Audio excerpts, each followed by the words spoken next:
The fact that you and I are, in our original nature, sparks of the divine. And by sparks of the divine, we mean that in our solar system, under the divine plan, there is a flame that exists which could be represented as a chakra, a force center in the body of the planet of the solar logos.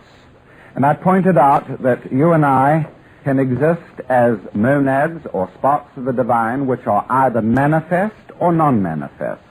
We can, as it were, reside in the center of the flame, part of the flame, of an unexpressed chakra in the body of a huge cosmic being, and that cosmic being, in our instance, is the solar logos, the Lord of our solar system, who uses our solar system as a body of expression just as surely as I am or you are using our personalities to express ourselves.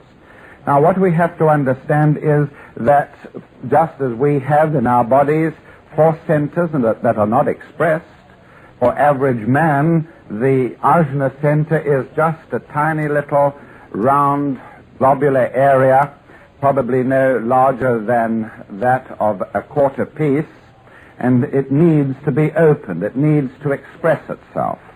Similarly, there are centers in our solar system, chakras in the body of the solar logos that have to be expressed. And in the beginning, we were part of this chakra, this force center in the logos, and we were non-manifest. But we had to come forth. And the way in which a solar logos opens up a force center is that parts of that center come into action with the environment. By that we mean, in our case, the solar system.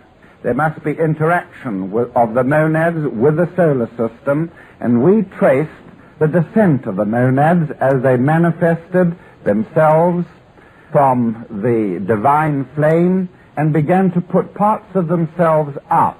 In fact, you and I are a trinity, and we may begin our expression in the solar system as a monad of will, or as a monad of love, or as a monad of activity. And so we symbolize the monad as a triangle, although, of course, it is formless. It expresses or contains within it, before it expresses, huge ultimate principles, which we call truth. It expresses you and I exist as monads, or did exist as monads in the higher worlds in terms of great principles. Those principles that you and I are moving back towards. And these principles Socrates referred to as truth, beauty, and goodness. And we could add to these such principles as charity, as intellect, as compassion, as mercy. All these highest things that you and I hold dear to us, these originally existed in the monads of the divine flame, but they were non-manifest. They existed there but were non-manifest. And it is part of the work of the monad to come down through these planes and create mechanisms for coming into contact with them. The monad puts out a special mechanism that we studied last time by means of permanent atoms on the three higher planes, known as the atomic permanent atom, the buddhic permanent atom, and the mental permanent atom. It created a triad, a mechanism to come into contact with the various planes of matter of our solar system. And through this triad, it was able to learn something of those planes and ultimately to vibrate at the same rate as these planes. We then described how the higher triad put down a further sutratma and linked up with atoms in the lower mental world, the astral world, and the physical world to create there a second mechanism for coming into contact with those worlds. And we described how the monad expressed itself in the various forms of those worlds in terms of deva evolutions, in terms of fairies, gnomes, pixies, lords of the mountains, spirits of the wood, spirits of fire, and so on. That was all part of the last talk. This is outlined very carefully in the work, The Jewel in the Lotus, which is volume 1 of 7 volumes which are being issued by myself under the heading of The 7 Pillars of Ancient Wisdom. Volume number 2 is The Science of Meditation, and that will be ready in January, mid-January, and we hope it to be of the same standard and high order of presentation as The Jewel in the Lotus, which was Volume 1. Now we have to consider the return of the monad's essence to its origin. Here we have the monad expressing itself by means of sutratmas, threads, leading down to mechanisms which come into contact with the various planes of matter. And all the time there is a channeling inwards and upwards of all experiences, the essences extracted from experiences of coming into contact with buddhi, of coming into contact with manas, with mental substance, with astral substance, with physical substance. I pointed out the strange but true fact that there is, as it were, a jewel at the end of each of these poles. For in the monad's densest manifestation, it would, as it were, ensoul through a permanent physical atom, a gemstone, perhaps, in the mineral kingdom. And at the other end of the pole, there is the jewel in the lotus.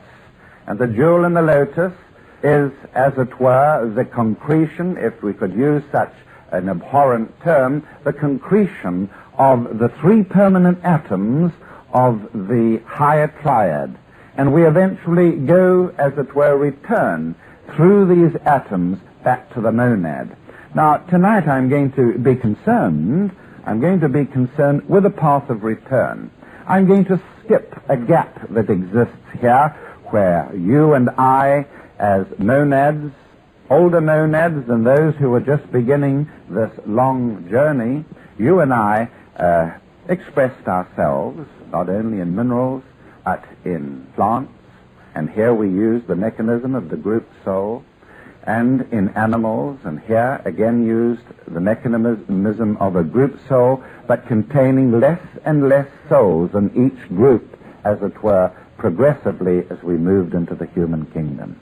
And that great event that occurs when the human is humanized, is individualized, comes about as a result of Venusian force, Venusian fire, which is applied to the cortex of highly developed animals, hominoids, so that they begin to manifest the energies, the qualities of this plane here known as the higher mental plane, the qualities of abstract thought.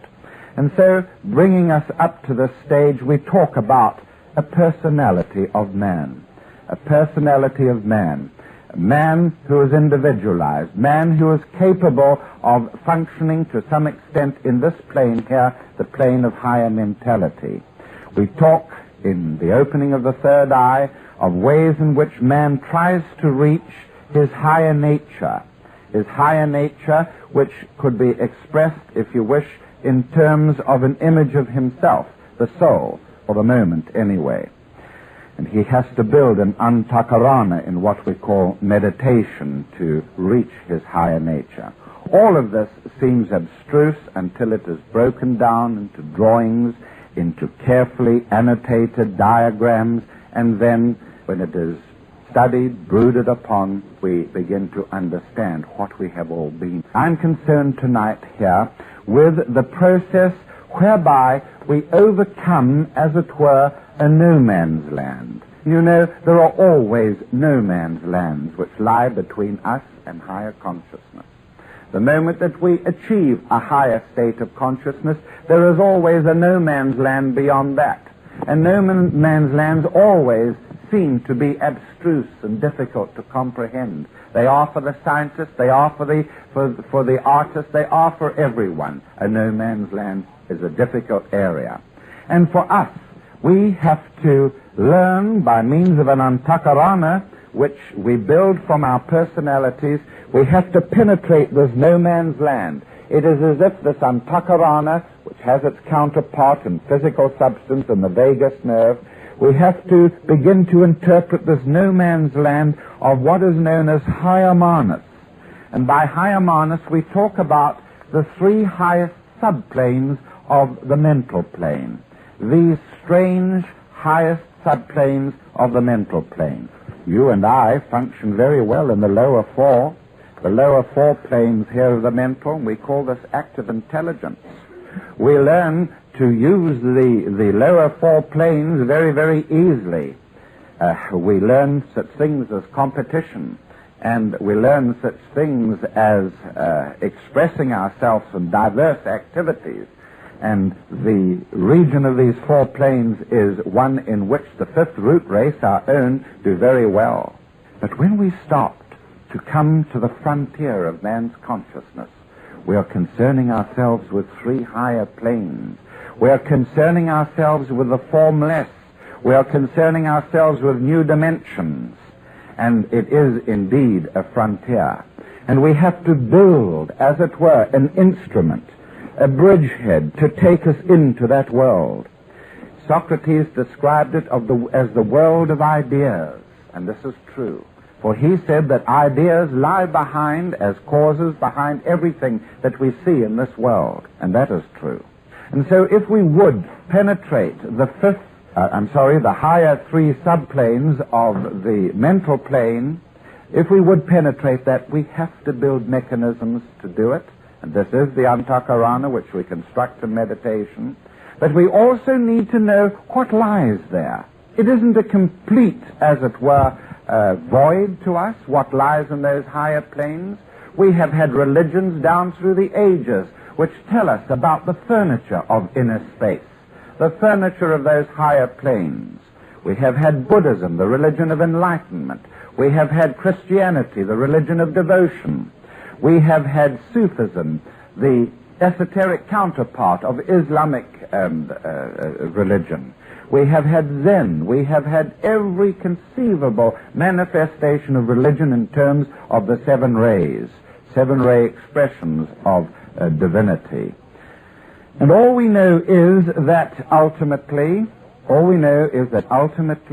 those things that we regard as of high value, like truth and beauty and goodness and charity and some of the others that I have listed here, like intellect, is that they are manifestations of the monad, something that we originated from but was not yet expressed. And we are at this stage, our little personalities sitting in meditation, trying to contact things that we have had described to us. The higher self, the soul. We are told that my soul and the soul of another is the same. We are told that the master is your soul. We are told that Christ is a cosmic force.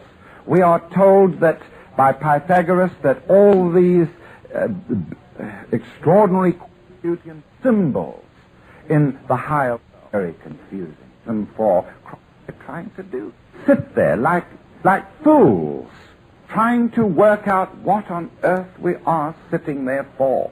We do the various disciplines of learning to seat oneself. We struggle to calm the senses. We struggle to focus the mind, but we don't know what we're trying to do.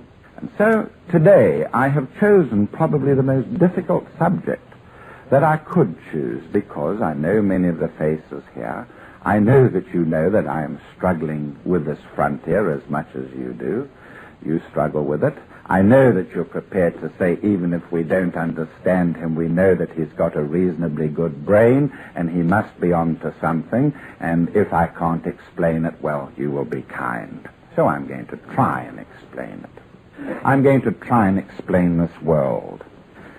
You have to understand that when we talk of a Buddha, and we think of a Buddha sitting in meditation, that we are talking not about the Buddha's flesh, not about his long lobes, and they love my long lobes almost as long as Lyndon B. Johnson's.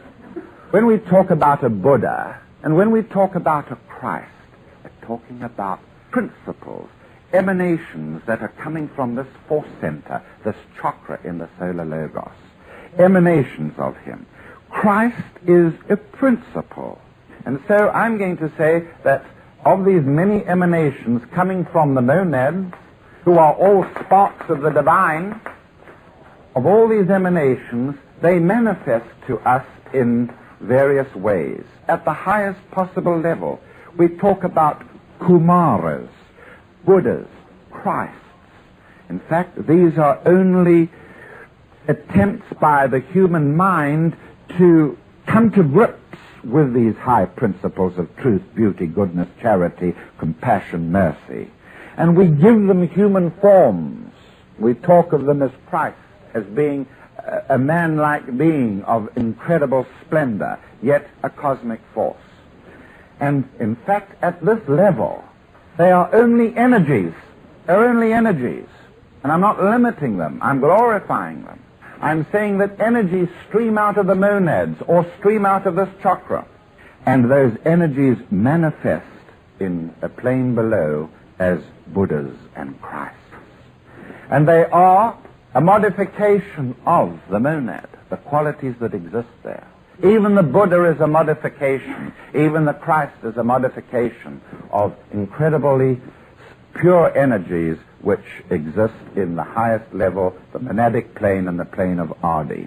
And so we can begin to say that perhaps truth and goodness manifest through the Buddha. For the Buddha, in his teachings of Buddhism, gave out enlightenment. And so it would be the truth aspect, and it would be goodness, because those are the two great principles of the religion of Buddhism as it manifested enlightenment. Christ himself would manifest goodness, he would manifest charity, he would manifest compassion, and his would be the religion of, he would give out the religion of devotion and idealism, which is on a different ray to Buddhism. And then down here we have the masters manifesting. And so it was the Christ force which manifested through Jesus, Jesus the Christ. And below Jesus then we have Christianity. And below Christianity we have the church. And here we have the realm of symbols. We have the symbols of the cross for Christianity, the symbols of the wheel or the lotus for Buddhism. And these are what we're coming into contact with, symbols at this level in the higher mental world. And those symbols are a degree of perfection. They express to some extent these high natures, but they themselves are a limitation. But after this world in which we actually see crosses put up and other symbols of religion, after this there lies behind, in the abstract plane, there lies the symbols of these great qualities of the monad. And so in meditation we try and reach these symbols which are outer manifestations of truth, beauty, goodness. And we can get many, many examples of this. We find, for instance, poetry manifesting. And we know that real poetry comes from on high, by inspiration. It comes down from the higher mental world, from the plane of Buddhi, from the plane of Atma, and beyond that, where the Buddhas and the Christs are manifest, and beyond that still the concept of the monad. And so we get an idea of poetry. Poetry being, if you like, beauty, which is manifest. Beauty and perhaps it's goodness, or beauty and intellect, manifesting as poetry. It comes down to us eventually through the poet, who is inspired. And then finally in our world of intellect, we have the poem that we read.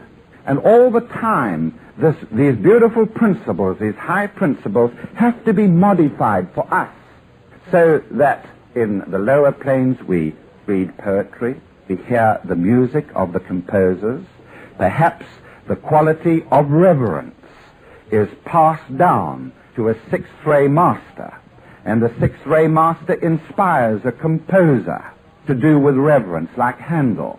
And Handel is inspired to write the Messiah, and we hear the Messiah. And the Messiah is something in our mental world and physical world, and we can grasp it. But if we go with the Messiah, we go up to the composer, We go beyond the composer to the one who inspired the composer, a sixth-ray master, a master on the ray of devotion and idealism, which is the inspiration behind Handel and his sixth-ray music. And beyond that, we begin to contact he who inspired that master, one of the Buddhas, one of perhaps the Christ himself. And beyond that, reverence, and beyond that is the monad. And so, in things like music, in practicing the reading of poetry and going along with the visualization of the words, we start to penetrate into the world of the higher mind. And this is what meditation is all about. We are contacting planes of consciousness which are beautiful. They are absolutely staggering in their scintillating effects. The stained glass windows that we see in churches, the gemstones that we wear, we know that these are outer manifestations of a gloriously inner world that is colored like that is scintillating and sparkling. And it is important for us to be surrounded with such symbols of beauty, because they are the closest thing that we've got to what the nature of those inner worlds is like. And that is why the Catholic Church was so accentuated upon the manifestation of these stained glass windows, why there was this richness. It is not the only way, not at all. There is the way of going there purely by art, as I have just said, through being elevated by the music that you hear and going into those worlds, and all the time reaching higher and higher. And so I say, with all due reverence, the masters are but the outer symbol of something higher. And beyond the masters, there are the lords of the masters of higher initiation, the Christs compared to Jesus. Jesus merely channels the Christ force. And at the level of the Christ, there is only force. Anything below that is manifestations of him. And when we talk about the Christ within, we are talking about the monad within. And the monad is even in its ultimate higher than any of these. And one day we return to those stages. And you know, the posts of all these Buddhas and these Christs and whoever they may be are eventually occupied by those who are returning to the monad, ourselves. In 1,000,000 years from now, perhaps the concept of Buddha and Christ may be replaced by other concepts. But there will ultimately be those who will shoulder these positions. They themselves will be one with the monad. They may then be transferred with an enormous amount of other energy to that great chakra, which is Sirius. All of you know that in yoga we learn to transfer energy from the heart center to Ajna, the brass center. That's the natural course that the energy takes. We do this in our meditations when we learn to elevate energy from the heart center by manifesting compassion. We release that energy and then we focus it in the region of the brow. Now, the heart center is the solar system. And ultimately, energy from the solar system is taken to the Ajna center of an enormous being. And that is Sirius, symbolized outwardly by Sirius. This is the reason when a master of the wisdom achieves in our solar system, he goes, or part of his principle goes to the center of the sun. But at that very moment, he takes an initiation, the first initiation in the Lodge of Masters on Sirius. And so, as a master achieves, it is transfer of energy from a solar chakram, to Sirius. And this is exactly what will happen here. As these great beings become one with the Father, the monad, I and my Father are one. As they become one with the monad, their energies are transferred to a higher center in our solar system, which is just the heart center of a being called the One about whom naught may be said. And one day you and I become eligible for these posts. These posts, they are outposts of the monad, of these glorious principles. And we occupy the post. We channel the energy down to the masters of the 5th degree. The masters of the 5th degree are, as it were, taking watering cans and they water the lotuses of the human souls. The little souls, young, the older souls, are watered in the world of the 5th. I keep saying the 5th because I'm counting downwards. the world of higher manus. And this is where the Egoic Lotus is constructed.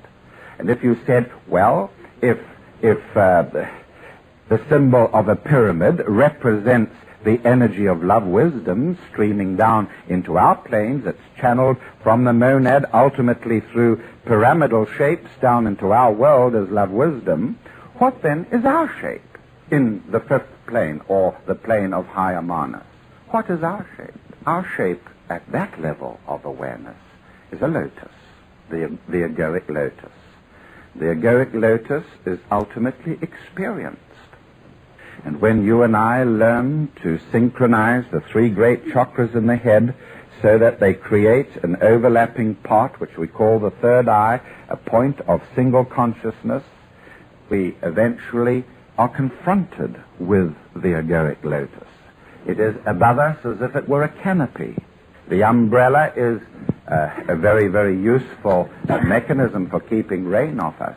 But the umbrella was used in other forms, overlying all the great thrones, the thrones of the pharaohs, the thrones of the monarchs, always had a canopy over them. And they were always, in old days, they were the interpreters not only of temporal power, but of spiritual power as well. And the canopy always represented that which hovers over you and me. Ladies and gentlemen, I have seen it. Hovers over you and me. The Egoic Lotus in glorious, radiating, pulsating orange rays hovers in the world of higher manus above you. And someday when you can focus in full awareness your attention in that point where the three centers on the head overlap, you will see the Egoic Lotus above you. You will see it through the webs that separate you from immortality, the webs that separate, as it were, you from the thousand-petaled lotus. Those webs have to be dissipated through disciplines of purity, and eventually the webs break up, and you, not only is the lotus revealed to you, but you are the lotus. You are the lotus. And then the lotus becomes like a holy grail. It fills with energy and is passed down into you. I love a drawing that was put into a medical book, ladies and gentlemen, of the Egoic Lotus. And it was put into a medical book by none other than Elmer Green, who did the work with Swami Rama and Jack Schwartz. And he has put into his book a rather lovely drawing of the fifth, I keep saying the fifth, I mean the higher mental plane in which the Egoic Lotus exists. I'm not going to be able to draw it with all the beauty and precision that it should have, but there it is, shall we say, the Egoic Lotus on the plane of higher manus. And we could add, very similar to his drawing, the atomic permanent atom, Buddhic permanent atom, and the monastic permanent atom. And if we see this as being something like that, I've spread them out, then we begin to understand something of the Egoic Lotus and how that lotus is in the process of opening. And the causal body, of course, is a globular structure which lies around the lotus. And when man actually identifies himself and with the lotus, and the lotus is fully open, the causal body is destroyed. You will remember from my book, The Jewel in the Lotus, we talked about the way in which the causal body is formed, how the mental sheath of the group soul that lay around the animals of that group soul was abstracted. This mental sheath was abstracted at individualization and began to form itself around the tiny little Egoic Lotus, tiny little thing like that. And in that position of being around the tiny little Egoic Lotus, the young soul, it enabled it to grow very, very rapidly. And when we talk about my soul and your soul being one, and the soul is the master, we mean that in this world of higher manus, all these lotuses lie on, as it were, on the surfaces of a lily pond. They are all there, they're overlapping each other, and When one is watered, they are all watered. When one is nurtured, they are all nurtured. Some are older than others, some are younger than others. And a master is in charge of each of these lotuses and groups of them. And when we contact our souls, we are not only contacting our own egoic lotus, but we are contacting a region where all the lotuses, as it were, are part of the one garden. And so we begin to understand now where such energies of inspiration stem from. When we talk about the music of Bach and feel the ray of Bach, we feel the fourth ray of art and harmony through conflict. We feel his intellect. We feel that beyond the intellect lies the monad. You know, I was only paging through some stuff the other day and came across two quotations from famous musicians.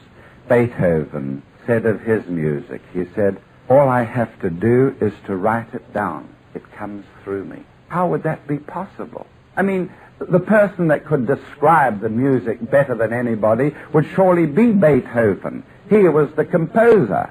And he says that all he has to do is to write it down. Where the hell can it come from if it does not come from on high? And this is where it does come. Beethoven is the channel, or was the channel, for a certain kind of music. In my opinion, the music of the second ray of love wisdom. And he was the channel for that music as it was received through high beings. And one of those high beings could well have been he who was Pythagoras and later was the Master Kutumi, the Lord of the second ray of love wisdom, and who loves music, heavens knows. And when he says, all I have to do is to write it down, I believe him. Why should he make such a statement? Men don't usually say that. They usually say, I have to struggle for this. I have to work night and day. I have to go to classes and learn to do put the music together and so on. But no, he doesn't say anything like that. He says, all I have to do is to write it down. And the music is an emanation of beauty and goodness.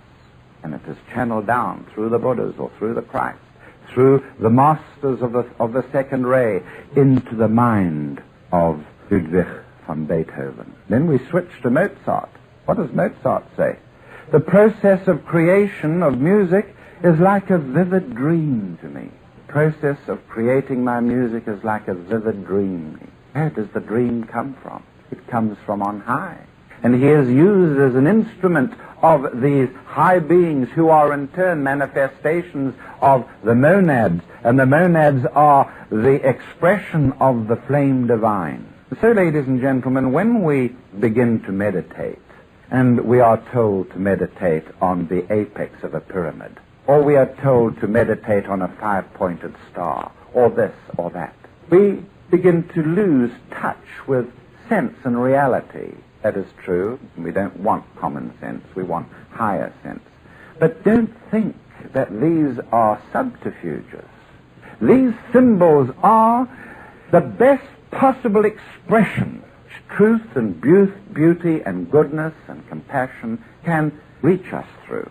And when we begin to function in that world easily, with facility, then we are entitled to come into contact with such higher beings as exist in the world of Buddhi, like the Christ, directly. And of course that takes us into the process of initiation. You know, if we study the music of these composers, if we study the poetry of the really great poets, they are so illustrated with stories of just what I've been talking about that it cannot be coincidence.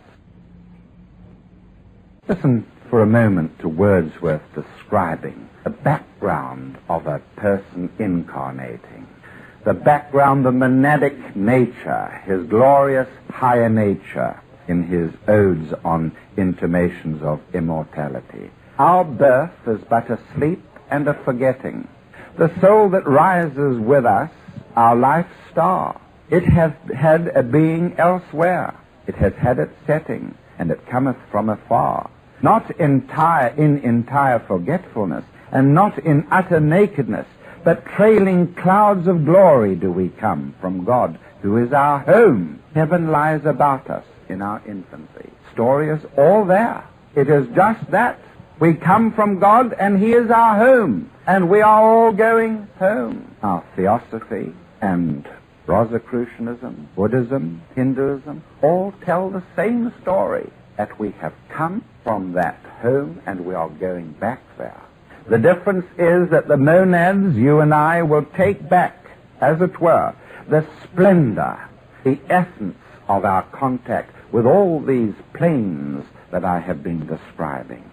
And what we hear as inspirational music, what we read as glorious poetry, is nothing but the tug of the monad, which now senses that this individual is able to give up that mechanism which brought in so much help and essence, so much garnering of the lower planes, which we call the personality. This individual is prepared to give up his personality.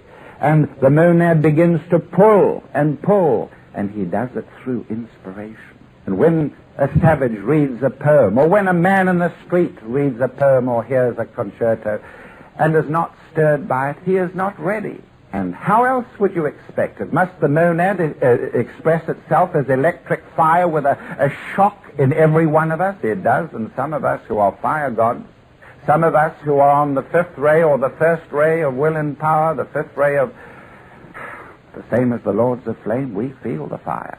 But for others on the fourth ray, and more gentle rays like the second, inspiration is the call of the final fire that is trying to abstract that which is glorious in the personality and take it back to the Father's house. This is what inspiration is all about. There is a time coming now when there is to be, as it were, a tremendous cosmic force about to enter this planet. That cosmic force is described as a manifestation of the Christ, the coming of the Christ. What is involved is this, ladies and gentlemen, and I'm not going to spend much time on it. What is involved is this, that, as you well know, we live in the cosmic physical plane. There's our physical world, gas, liquid, solid, and etheric. There is our astral world, our mental world, our Buddhic world, our atomic world, our monadic world, and our world of Adi. And I would draw your attention to the astral world, which, as you know, is divided into 7 subplanes. It's important because it is said that the Christ is going to manifest first in the astral world. If you and I and many of us can clear the vibrations of the astral world, it is said that this cosmic force, the Christ, is going to manifest there first. It was for this reason that I have stumped North America and elsewhere, teaching the techniques of astral projection, so that some of you can learn to be conscious in that astral world, can clear up that astral sink, and then the phenomenon of the Christ becomes easier. Because this is the cosmic physical plane that I have just described. Here is the cosmic astral plane. The cosmic astral plane, there it is. When the Christ comes, he's going to come from the cosmic astral straight into our astral subplane of the cosmic physical, and it's going to be a tremendous event. I remember very well the war did certain things to me. It heightened my spiritual development. Master D.K. said that the war had this effect on many people. It certainly had the effect on me. It took me, a materialist young man who had had many of his dreams shattered by the war, it suddenly took me and turned me upside down and shook me. I began to have spiritual experiences. And I remember that after the war, I used to go into the astral world very, very frequently. And the comparison of the astral world then compared to today is unbelievably different. Two are different. The astral world today is tremendously improved. The reduction of planetary war, the reduction of planetary tension, the reduction of cruelty, simple little things like the abolition of capital punishment, simple little things like the abolishment of corporal punishment in schools, all these things have begun to help. And the astral world is a finer place than it has ever been.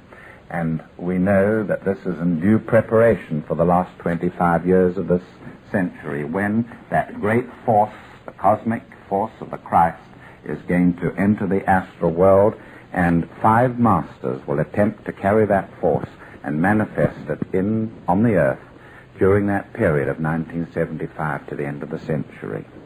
And so we have traced somewhat here tonight the nature of that inner world. I'm going to now digress somewhat, and yet not very much, and I'm going to talk about water. Because water is the physical symbol of the astral world, as you all know if you are astrologers. And water is the most miraculous substance on the earth, physical substance on the earth. It is the least known material on the earth, even though it is the most valuable. Water defies many of the laws of physics, as you probably know. It's the only material in our world that expands when it freezes. All other material contracts. It has this tremendous specific heat. I'm not going to bore you with physical details that you can look up in any science book.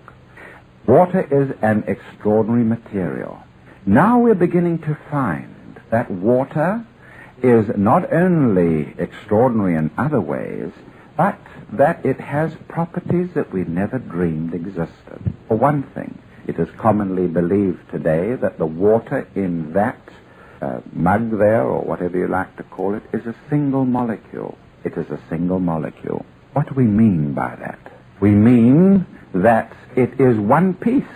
And by saying it is one piece, we imply that it has some degree of integration and regularity that was not previously known. And I'm talking science now, ladies and gentlemen. We see ice as a piece. We see the crystals in the ice.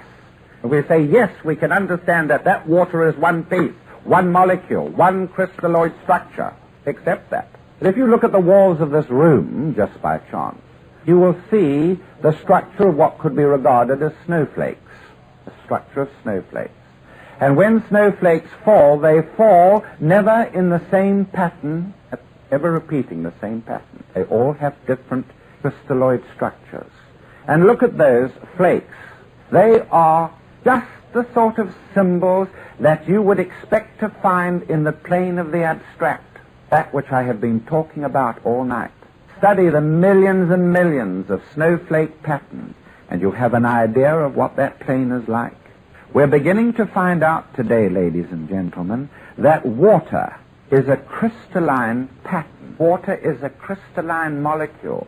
Even when water is hot and boiling, it contains billions and billions, in a little glass like this, billions and billions of crystals which are forming and deforming or breaking up form constantly, perhaps 20, 40, 100 times a second. But that is true. That is what we're finding today, that water is constantly forming crystals, even when it is warm.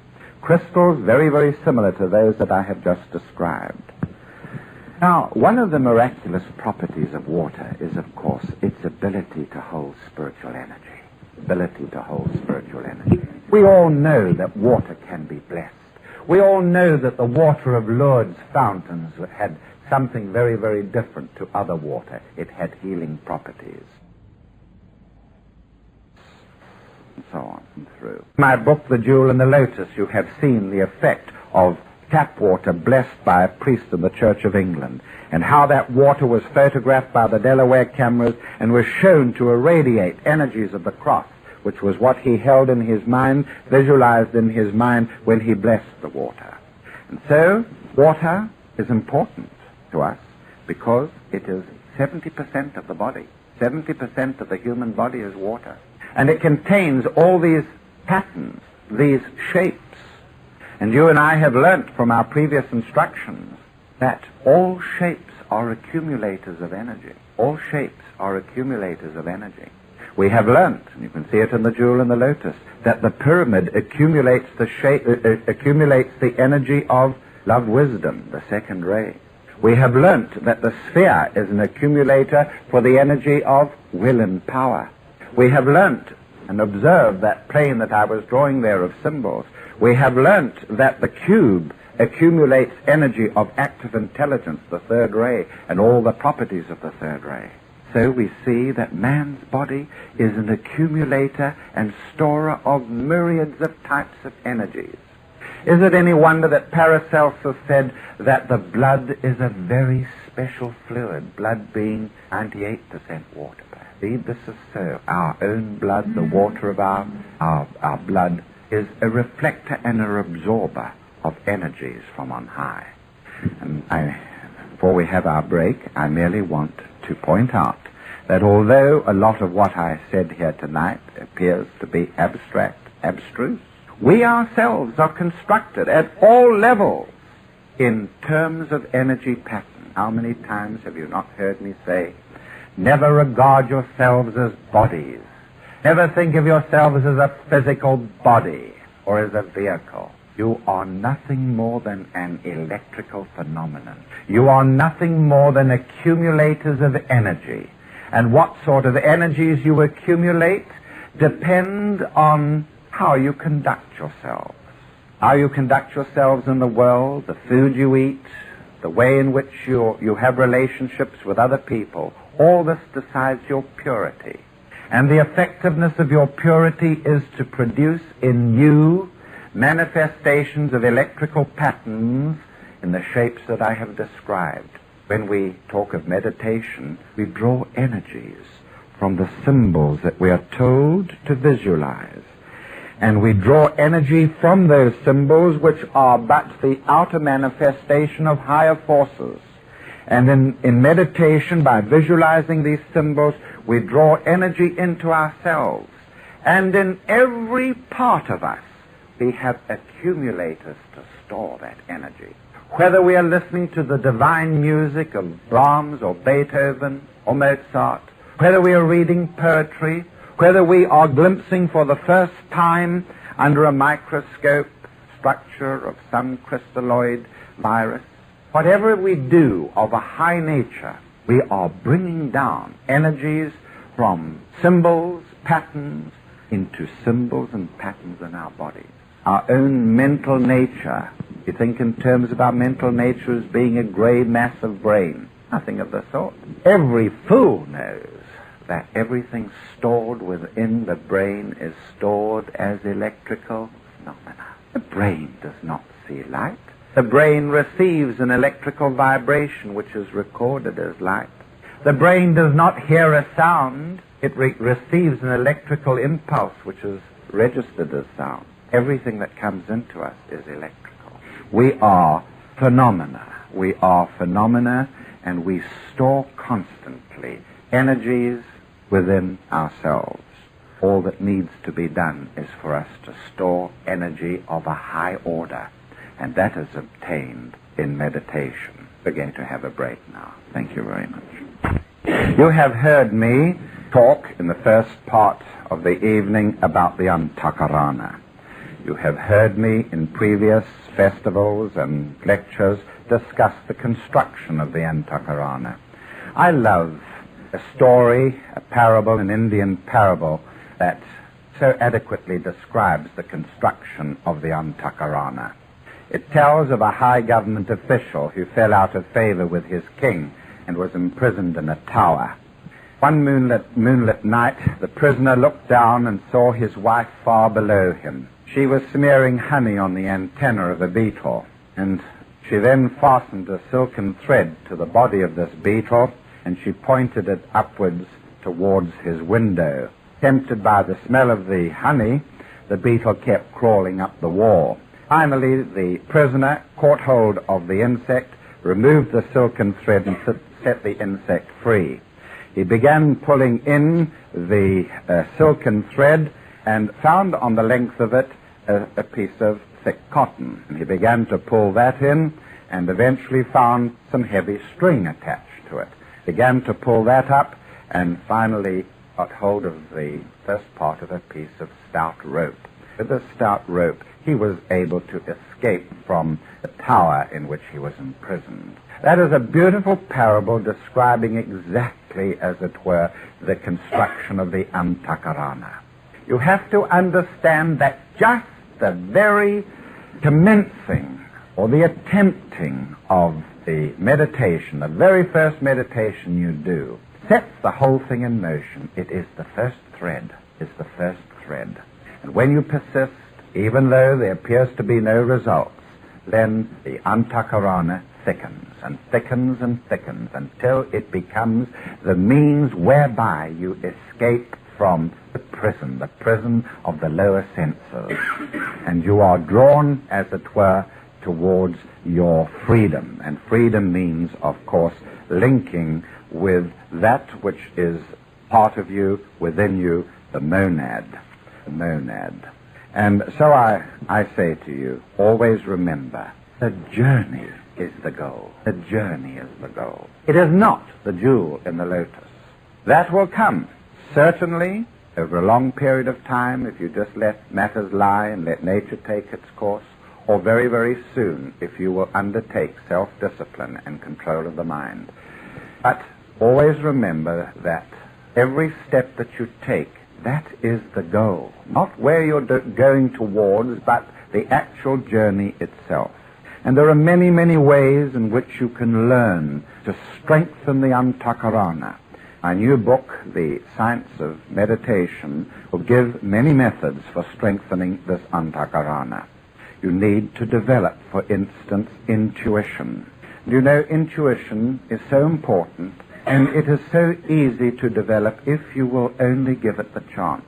The trouble is that with many of these disciplines, they are contra to our way of life. By that I mean our way of life in the West, where we constantly judge by results, as all the world does. First thing of intuition is to understand that results are not important. Now, if you want to intuit something, if you have some passage from a book, from a classic, if you have some symbol, you want to intuit the meaning of it, what do you do about it? The first thing to do is to exclude, withdraw yourself, obviously, from the family, from wherever you are, and exclude all other things from your consciousness, but this actual factor that you're trying to get intuition on, whatever it may be. Say you're trying to understand the meaning of the Egoic Lotus. Then exclude everything else from your mind and just ponder about the Egoic Lotus. Start being what I call the eclectic stage. Enter the eclectic stage, gathering all the information that you can about the Egoic Lotus. And this will help to exclude other matters from your mind. Look up the secret doctrine. Look up a treatise on cosmic fire. Anything that you can get about the lotus. Begin to assemble it, ponder on it, read through these passages again and again. Consult drawings. Ring up Mr. Dadswell here in Toronto, who's a real old theosophical warhorse, and he can give you good information about the origin and the nature of the lotus. And then live it for a few days. This is only at the beginning. Live it for a few days. Nothing else but the lotus, the lotus, the lotus, the whole time. Why it's there, how it springs, how it grows, how it opens, how it receives sustenance, why it does, and so on. Anything that you can pick up on it. Then go into a stage of brooding, what we call pupation. Pupation. When withdrawn from the world, you ponder. You can put all the books aside now. Throw the drawings out. You've got all that you can get from there. Now begin to ponder and brood. Walk in the garden. Sit by the lakeside. Brood and ponder over the meaning of it. You have the seed thought there of it. And you will find that when you sit quietly, it's just as if you're sitting at a door and you're not allowing anything else to come near. Sitting near a door. Suddenly, out of the quietness of your mind, the intuitional information about that which you have pondered upon come from that door. Now, it sounds very, very simple, and it is simple. It just needs application. It is this sort of thing that helps to construct the antakarana. Certainly you'll get some intuition through on that, but do remember it is the exercise. The journey is the goal. The journey is the goal. And by doing that, you are treading, you are on that journey. Now, there is something else I wanted to mention, and that is identification. Identification. There are two ways of identifying. We need to identify ourselves with our souls. And In fact, most of us are constantly identifying ourselves with everything opposed to the soul. When we think critically of others, we are identifying ourselves with them. When we think sexually of others, we are identifying ourselves not only with them, but with a chakra of theirs, which immediately, as it were, resonates to our own chakra. I always remember the story of Gurdjieff, which is given in Romlando's book on God is My Adventure. He describes Gurdjieff there, and he isn't always flattering, and he describes how he spoke to a woman who had met Gurdjieff, and she told him that she felt him annoying her in the sense that he stared at her and breathed very, very sharply, and she immediately felt a strong thrusting pain in the region of her regenerative organs.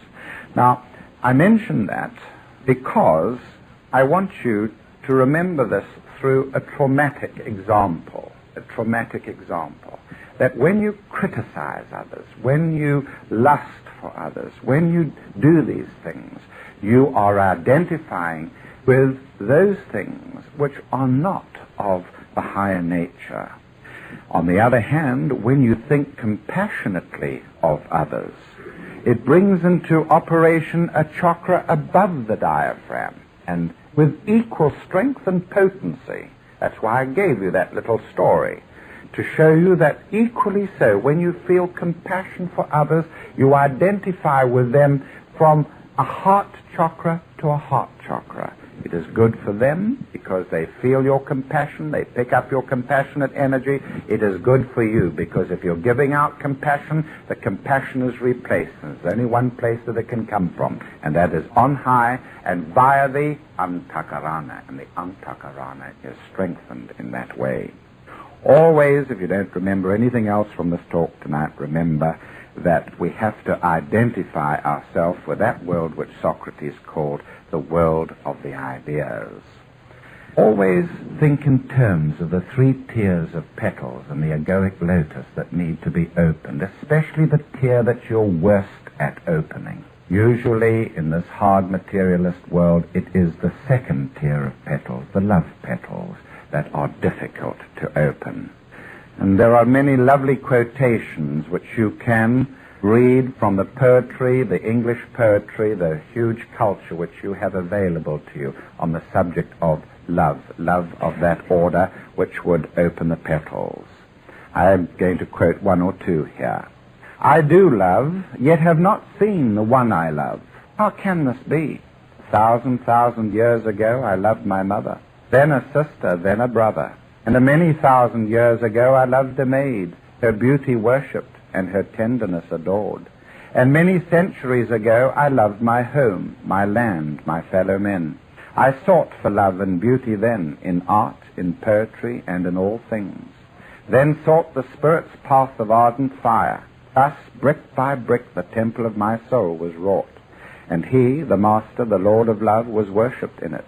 Now have I seen, and now I know that his love is all, in all, and everywhere, and I am part of it. Very beautiful poem which shows you how love slowly develops from primitive response of a child for its mother through all the stages that you and I know living in this world and this incarnation and others, up to the love of the Master, and finally the love of love and identification with it. St. Paul used to think so much of love. His famous words to the Corinthian, of course, are all known to you, but let me quote them. I may speak with the tongues of men or of angels, but if I am without love, I am but a sounding gong or a clanging cymbal. I may have the gift of prophecy and know every hidden truth. I may have faith strong enough to move mountains, but if I have no love, I am nothing. I may dole out all I possess, or even give my body to be burnt, but if I have no love, I am none the better for it. The question of love is terribly important on this path. Remember, the path is the goal. We're not going to prepare ourselves to love in 10 years' time. The love must begin now, for the path is the goal. Always remember this is a determined way.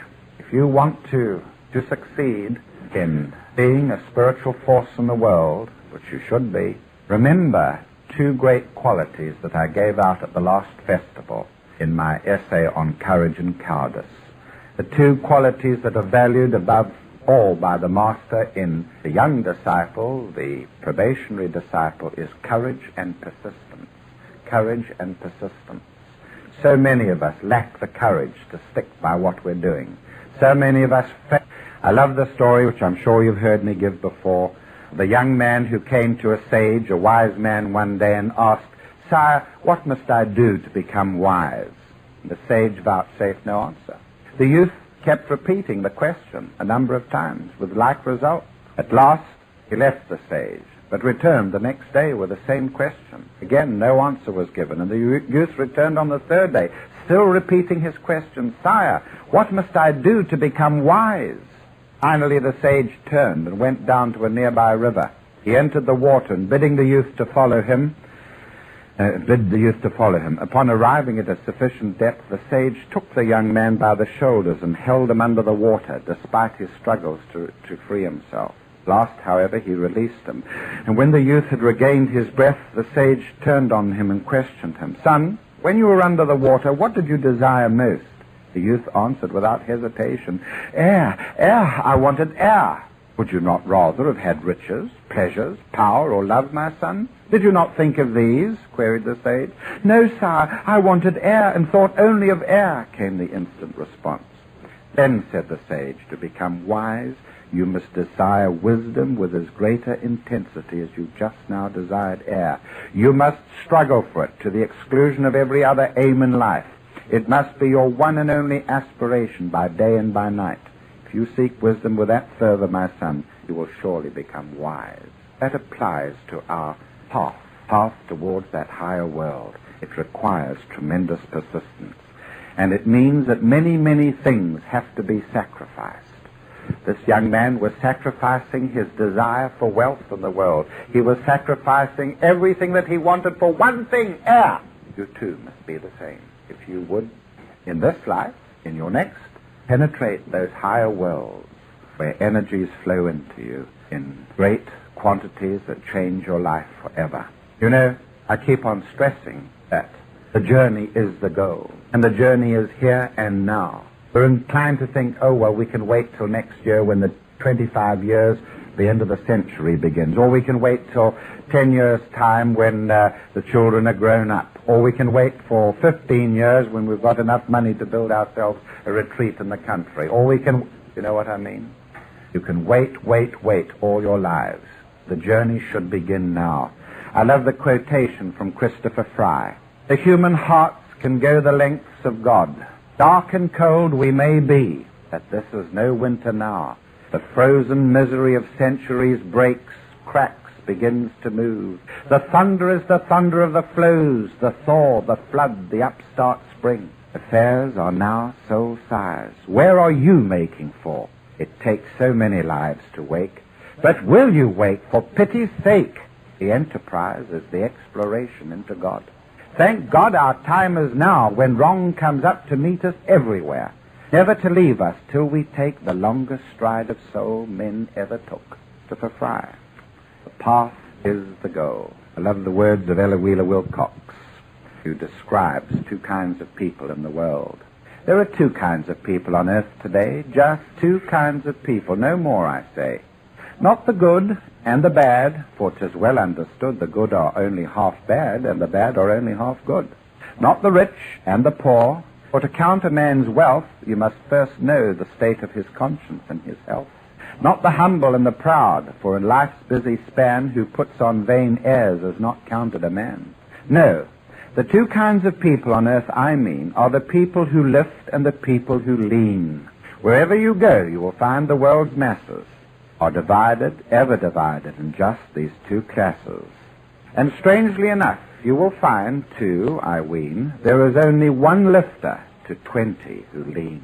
In which class are you? Are you easing the load of overtaxed lifters who toil down the long road, or are you a leaner who lets others bear your portion of worry and labor and care? Admonition to every one of us to learn the value of sacrifice, to learn the value of sacrifice. You know, sacrifice is related to the innermost tier of petals. Sacrifice. The sacrifice petals, which are related to the cardinal cross in our horoscopes. Our whole Western way is to do everything in our power to avoid pain, as you well know. We have a drug for this. We have an antibiotic for that. We have an extra blanket if the night is cold. We have ice water when the weather is hot. We have an elevator instead of the staircase. We have a cigarette for our nerves. We have an extra pancake when we're hungry. We have a day in bed when we're stressed. We have the psychiatrist's couch if we're under strain. There's just no end to it, ladies and gentlemen. We're too worried about our miserable little selves. We plan long holidays, but make no plans for things that really count esoterically, things that count inwardly. We seek a good tan for the outer skin, we leave the inner bodies to fend for themselves. All the time it's this, the self, self, self, self. We are seeing everything through our own little viewpoints, the little viewpoints of our tiny little egos. Remember my essay, my lecture on the imprisoned splendor, the peacock and its feathers, the way it struts around, and the little personalities that you and I have, and the more personalities we've got, the better we strut, show off. We're always looking at things through these little viewpoints, these little egos, the current ego of the day. With this sort of viewpoint, looking at things through little egos, how can we possibly have a viewpoint of the universal? Through one of those little egos? No.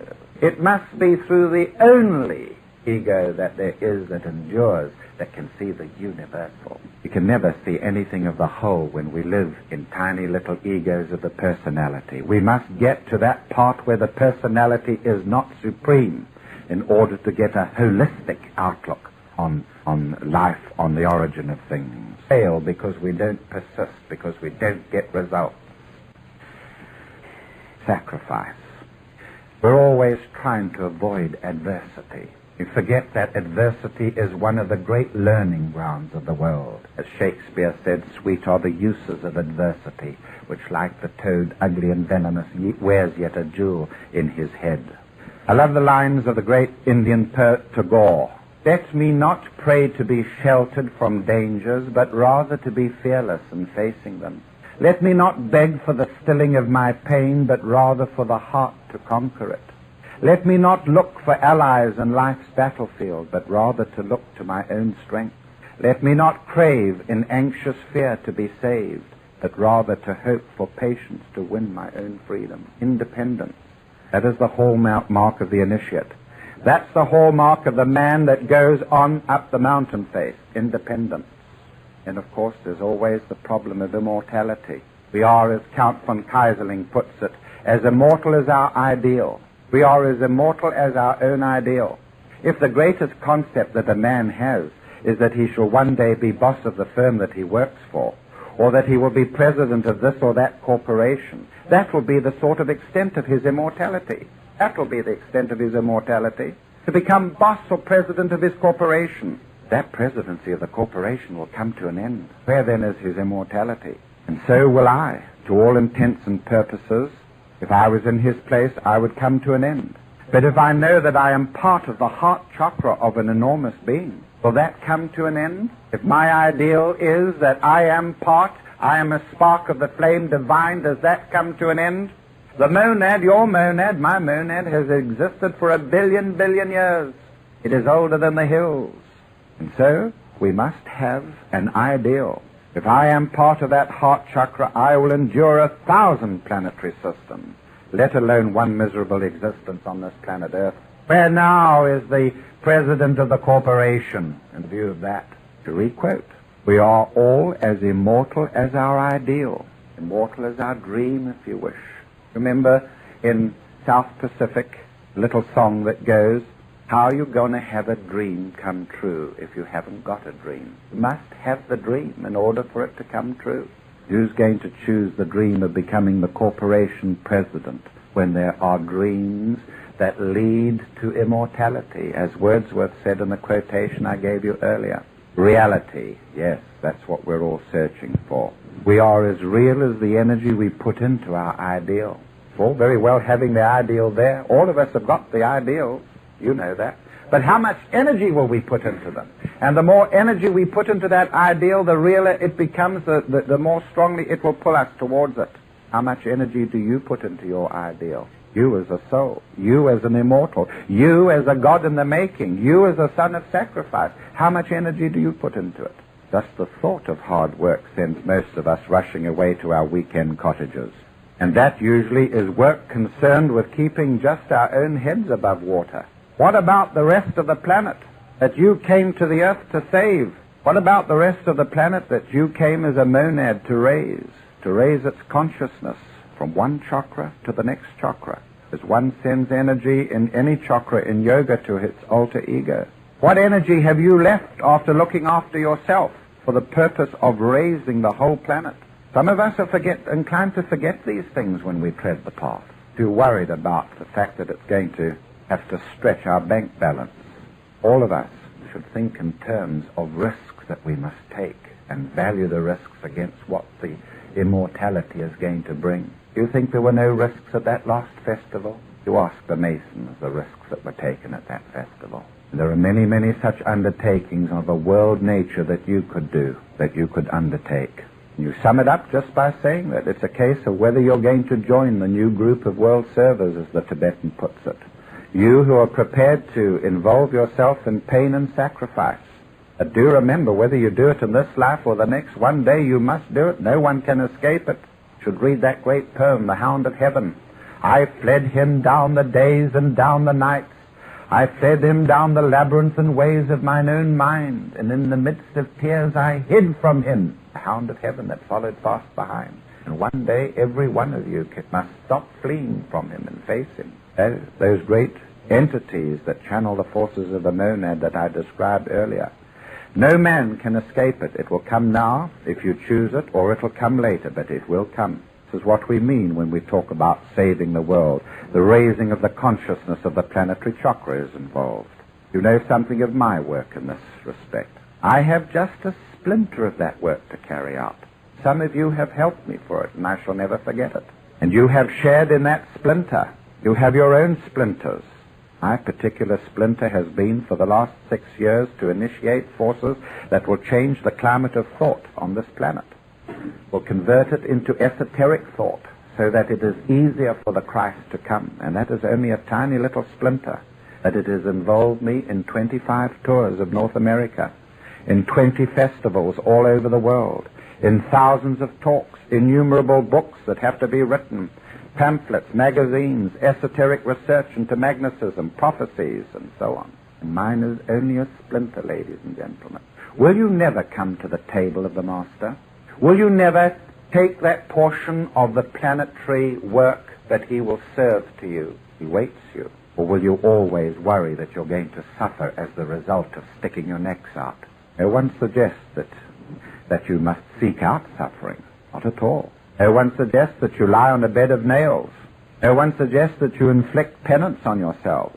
But you can identify yourselves with the suffering of humanity in the way that I suggested a little earlier. Not just compassion of you towards somebody that you know, but if you're looking for someone to pour your compassion out, think of humanity as a whole, and think of the tremendous forces that will come through your heart center as you pour out compassion for humanity. Those who suffer for lack of knowledge and understanding, the ignorant, the bigoted, the materialists, the suffering masses who know no security, who lack food and housing and medical care. When you do this, when you identify yourself with them, with world suffering, you make your own suffering as nothing. That is a great secret. If ever any of you are suffering, try identifying yourself with the suffering of mankind and see how your own suffering begins to evaporate. Now that is good instruction to you, and that's the sort of instruction, in fact everything you hear tonight is the sort of instruction you get in this course that I described a little earlier. To know how to teach people to cope with their suffering. What do? Do you give them just straightforward sympathy? Most people will throw it back at you. Teach them to go out into the world and see the suffering there and identify themselves with it, and then their own suffering becomes as naught. You remember the lovely story about the mustard seed that I know I quoted in Toronto a long time ago, A young woman, having lost her firstborn, was so beset with grief that she wandered through the streets pleading for some magic medicine to restore life to her baby. Some turned away from her in pity. Some mocked her and called her mad. None could find words to console her, but a wise man, noting her despair, said, "There is only one in all the world who can perform this miracle. He is the perfect one, and he resides at the top of the mountain. Go to him and ask." The young woman went up the mountain and stood before the perfect one and beseeched, "O Buddha, give life back to my child." Buddha said, "Go down into the city, my child. Go from house to house and bring me a mustard seed from any house in which no one has ever died." The young woman's heart was high as she hastened down the mountain into the city. At the first house she visited, she said, "The Buddha bids me fetch a mustard seed from a house which has never known death." "In this house many have died," they told her. So she went to the next house and asked again. "It is impossible to count the number who have died here," was the reply. She went to a third house, and a fourth, and a fifth, and so on right through the city, and could not find a single house which death had not visited at some time. So the young woman returned to the top of the mountain. "Have you brought the mustard seed?" the Buddha asked. "No," she said, "nor did I seek it any more. My grief has made me blind. I thought that only I had suffered at the hands of death." "Then why have you returned?" the perfect one inquired. "To ask you to teach me the truth," she said. And this is what the Buddha told her. "In all the world of man and in all the world of gods, this alone is the law.